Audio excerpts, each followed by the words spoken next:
So guys, কি অবস্থা? তোমাদের মাঝে আবারও নতুন একটি ভিডিও নিয়ে চলে আসলাম। আমাদের গেমে নাকি ক্রিমিনাল বান্ডিল গুলো রিটার্ন আসছে। চলো কি কি ক্রিমিনাল রিটার্ন আসছে দেখা যাক। তো দেখতেই পারতেছো গেমের ভিতর লেজেন্ডারি গোল্ডেন ক্রিমিনাল বান্ডিলটা চলে আসছে। তার পাশে আসছে গোস্ট ক্রিমিনাল বান্ডিলটা।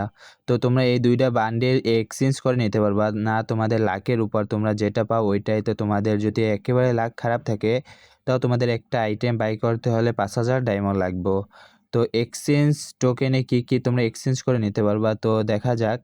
তো সর্বপ্রথম দেখা যাচ্ছে আফতার এবং ব্যানার, তারপর দ্বিতীয়ত নীল কালারের ক্রিমিনাল বান্ডিলটা এক্সচেঞ্জ করতে হলে 450 ডায়মন্ড লাগবে। তারপর এই গুলালের স্কিনটা, তারপর হইছে এই ব্যাকপ্যাকের স্কিন, তারপর হইছে এই লুটবক্সের স্কিন। আরও তো ক্রিমিনাল আসার কথা, দেখা যাক নিচ্ছে নাকি।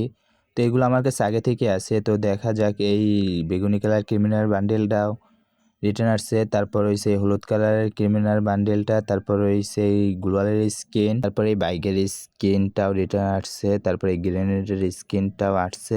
ভাই রেড ক্রিমিনাল বান্ডেলটা কই? রেড ক্রিমিনাল বান্ডেলকে ইভেন্টে ব্যাক দেয় নাই মনে হইতেছে, তো তাই ইভেন্টে ব্যাক আসে নাই। সিরিয়াসলি তোমরা কমেন্ট করে জানিও কে কে ক্রিমিনাল বান্ডেল স্পিন করবা। So guys, next video. আল্লাহ হাফেজ।